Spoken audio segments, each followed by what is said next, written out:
What's up, YouTube? It's your boy Jeremy Wormy, and we're coming back to a Shazam video.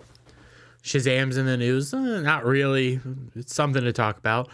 We had apparently Zachary Levi's been going on a tirade. Apparently, and I did a video yesterday saying I haven't seen the director of Shazam going on a tirade on Twitter. Apparently, all that's wrong. I haven't seen it yet, so I can't make comments about it. They're doing something. I don't know. But Shazam's dead in the water. Roughly Monday, because I do videos a day ahead, Monday, March 20th, only pulled in $1.61 million, almost $1.5 million, 1.5, 1.6 to be honest, nearing 1.7. Yeah, it's dead. The movie's dead. It ain't going anywhere. You will be shocked to see if anything actually moves in this world. Hey, you snooze, you lose. Before we get into the meat and potatoes, though, I had in the article that we're going to be coming from Bounty into Comics again, they point something interesting out. Over on Rotten Tomatoes, Shazam trailer by the critics is rotten. Audience score is 87%. Now, this is an aggregate. Hard to tell, but they're gathering up everything. But in order to use Rotten Tomatoes, you have to prove that you went to see the movie. I argued on Rotten Tomatoes primarily, the people that are going to see this movie are not really the normies, but the people that have been trained to go see superhero movies day one. The Marvel people, the stands, the individuals that will go see this movie no matter what, say the movie is good, and then leave. That's what I argued. It's actually a smaller percentage when you take into account ticket prices, the fact that the movie isn't making anything, the fact that the movie has made extremely less than the original movie, Shazam, and also has made less money opening weekend than Birds of Prey. My argument is, less people are going to see it. They're the people that actually are going to think the movie's good no matter what. That's why they're coming on Rotten Tomatoes and saying the movie is good on audience standards. The Bounty on a Comics article points something interesting out, though. Over on Metacritic, has a mixed score. Tons of 10s, just tons of 10s, or higher. 8s or higher, I think is what it is. Tons of mixed, tons of negatives. For the most part, this movie isn't good. Hey, snooze, you lose. I was interested in it, was planning on seeing it this weekend. Then I remembered that John Wick comes out this weekend. I'm going to see that. I'm so excited for John Wick. So yeah, not another DC movie come and go. It's apathy though. There was something there that I saw that piqued my interest. But if I don't see it, I don't see it. That's also where I'm at. So hey, I'll catch it on streaming, I guess. Okay. We've reached this apathetic point where people just aren't interested. I actually agree with Jeremy from Geeks and Gamers on this. I don't think it's superhero fatigue, because if superhero fatigue was a thing, then My Hero Academia wouldn't be doing as well as it is. My Hero Academia is doing incredibly well, always trending on Twitter. I know you can't go off Twitter trends, but that series is also getting highly reviewed, highly praised. I love where it's going. I think it's going to be fun. And that's a superhero show. So I don't believe in superhero fatigue. I believe in bad storytelling fatigue. But we're going to continue this. A lot of these reviews, even the negative ones, like this one, with subpar material, Levi pretends to be a kid and naively shouting and pouting has turned grating. Naively shouting and pouting has turned grating. That's respectable. I think that's good. I think a lot of these reviews honestly are good. Even some of the praises, I think they're fair. Well, avid racist, defined racist, like self-pronounced racist, like this is who she is. Rachel Zegler, our soon-to-be Snow White, by the way. Yeah. Hi, comes out and has a stance. Rachel Zegler says critics are being sincere. I cannot say it. sensationally. I think I said it. Sensily? God, I was able to read it and now I can't read it again. They're being too mean towards Shazam Fury of the Gods. It's just cool to hate on fun nowadays. I'm not seeing a whole lot of actual hate or sensationalism. Let's use that. I can't say it. Sensationalism. I'm not seeing the sensationalism. I'm not seeing the people coming out and saying, hey, it's uber bad. It's the worst movie ever. It's this is this. I'm seeing actual critiques. I'm seeing actual people saying, hey, it's just bad. It's not a good movie. It looks, even when, I'll even admit it, when I saw the trailer, I was like, there's something there that I like. I can't put my finger on it, but it's not the CGI. It's not the way everything looks. It's not the costuming or anything like that. It's not even the delivery. It's just something in the story is making me interested. That was it. I actually had a lot more critiques to it. I'm not saying anything mean about it. I'm just pointing out, hey, I don't like this. I don't like this. I don't like this. And that's what a lot of these critic reviews are. And Bounding on Comics puts them out wonderfully. They point out the interesting Rotten Tomatoes and IMDb thing that I had to go check out for myself. And it is interesting how, well, not Metacritic, not IMDb.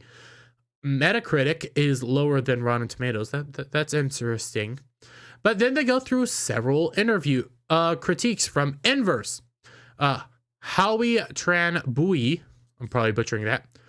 But whereas the first Shazam felt like the refreshing throwback to the kids' adventure of the 80s and the superhero movies of the early 2000s, Shazam Fury of the Gods feels like a creakily leftover of the mid-2010s, wrote Hal Tran Bui for Inverse. Everything looks a little more washed out. Levi's jokey delivery is tired, and we've all had enough of MacGuffins. The magic is slowly being lost. Okay, I don't see anything mean there. Haven't seen the movie myself, but when I read that, I'm like, okay, there's a MacGuffin. Tired of MacGuffins. I can agree. Zachary Levi's, from even the trailers, I was like, I'm not fine with this delivery. I think this kind of feels forced and not fun. It translates into the show. Well, into the movie. Magic being lost. Yeah, I agree. I think a lot of the superhero movies from DC and Marvel, their magic is gone. I can agree with most of the statement, and it makes me say, hey, not that interested. What happened? Asked New York Post Johnny Olekist. I'm not even gonna try. The original Shazam was a cute, modest coming-of-age movie with an energetic lead performance from Zachary Levi. But there is not one halfway decent part of Fury of the Gods. And even viewers who are pathologically forgiving the worst of the comic book movies and the decline is swift, will find themselves asking why the wise ancient wizard from the first film is now calling an Uber. Wait, he's calling an Uber? What?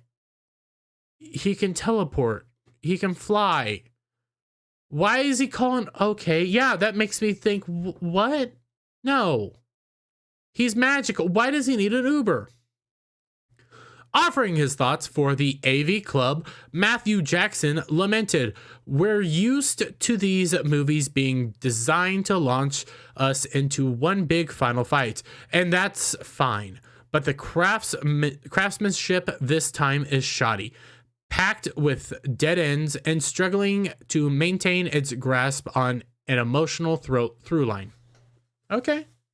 Again, that doesn't sound like sensationalism. That doesn't sound too over the top. That sounds very, hey, this is the problem. Go with it. I'm not seeing anything super harsh here. We have one more, I think. I think one more, yeah. But like some children who aren't so cute anymore after they've grown up a little, this follow-up lacks much of the appeal of its predecessor, observed the Hollywood Reporter's Frank Schneck, echoing his peers. While the film provides the elaborate action set pieces, colorful villains and save the world plot mechanics expected of the comic book movie genre, some of the magic is missing. I can agree that comment, some of the magic is missing, is throughout most of Marvel and DC right now. Yeah, some of the magic's missing. You're not hitting that comic book style. You're not hitting that, hey, save the world mentality.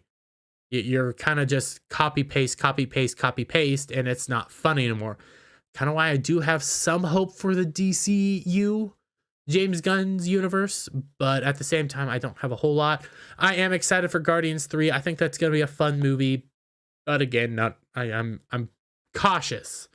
Apathy is setting in, and apathy is a bad thing for any movie company, any movie genre, any movie franchise. Once apathy sets in, you start losing money and people just don't care anymore. That's kind of where I'm at with all this stuff. I'm more worried about James Gunn's universe, and I'm just kind of apathetic to what's remaining in the DC universe. So I'm like, not really thinking of even wanting to touch it. Don't want to go, don't want to see it, just not interested. This less than favorable response to her latest film eventually catching her attention, Zegler took to her personal Twitter account on March 18th to offer audiences a counter to the critics' claims. And here she goes. Hey, our film is actually really good, but mostly I just absolutely loved making it and the people I met whilst doing so. Go see it. Give it a chance. We have an 85% audience score for a reason. Well, you have an 87% right now on Rotten Tomatoes, but on Metacritic, mixed. Nobody's going to see your movie, so the people that are going to see your movie, I'm actually starting to wonder, because of the Metacritic, because of all that, I'm starting to wonder if some of these scores are tampered with. Because DC needs people to go see the movie badly, so I'm wondering if maybe they played a little games here or there. I don't know. I don't have any proof of it. I'm just wondering. From all I've heard is your movie's either okay to crap. That's what I've been hearing. Shazam 1 was fun to me. I actually did enjoy Shazam 1. I didn't like what they did in one position, which was give the kids all their powers right away, make the Marvel family then. I wanted them to make Marvel family in the second movie. I feel like that would be a great coming of age story of grasping with family. First movie is coming of age. Second movie is dealing with family, even though it's aging up. He's becoming older. There's things you could do, but hey, your 85% audience score is also an aggregate on Rotten Tomatoes, so who knows what's going on there. Some people out there are just being I can't say that. Senselessly mean. Oh, I got it. And it's unnecessary.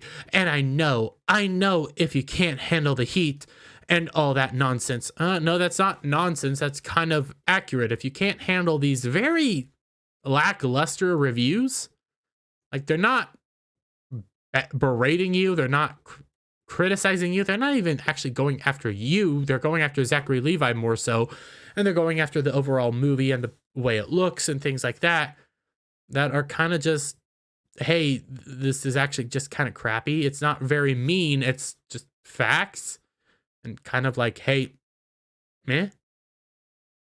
That's not overly sensationalizing. That's not senselessly mean. I was able to say it that time. It's not over the top. It's just saying, hey, we didn't like the movie. That's what it's coming off as, and they're critiquing the movie. That's their job. So yeah, if you can't handle the heat, get out of the kitchen. And you're right. But our film is actually very good. It's just cool to hate on fun nowadays. That's okay. We're good. Heart. Well, yeah, no. And as I'm reading this, and I should have pulled this up, this is going to this weird trend in Hollywood now, where they're getting mad at the critics not liking their stuff.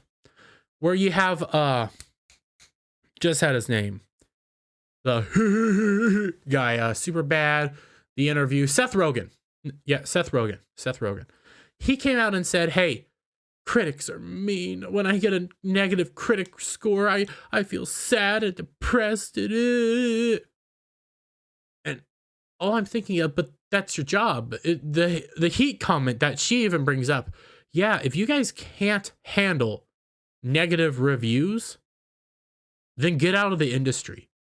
You're not, this isn't the industry for you. You are going to get pushback. You are going to get heat. You are going to get people that are over the top mean, just being too mean, being mean for all the wrong reasons, saying, hey, in my case, I get comments saying, hey, I'm fat. It's funny that you're fat. It's funny that you're this. You're critiquing somebody being fat when you're fat. And I'm like, okay, whatever. I don't care. I let it roll off. Don't know these people. I don't see these people. They don't really affect me. That's your mentality. If your movie is actually good, people will go see your movie. Critics nowadays aren't really driving people to or from the movie. Oftentimes when they negatively review something, that actually makes people want to go see it more. What you're dealing with, though, is apathy. Your movie isn't going anywhere. People don't care anymore. Why should they want to go see it? From all accounts, everything I'm seeing is maybe, hey, it's a bad movie. Just don't bother. It's a bad movie. Don't bother. And you come out saying we're being just too mean. We're being too mean. When all the reviews I just read were kind of pulling their punches, for lack of a better term. But hey, let me get your guys' thoughts down in the comments below. If you like this video, give it a thumbs up, share it out with friends, hit that subscribe button, hit that notification bell for every time I put out a new video and go live, guys. And I'll see you on the next one. Bye for now.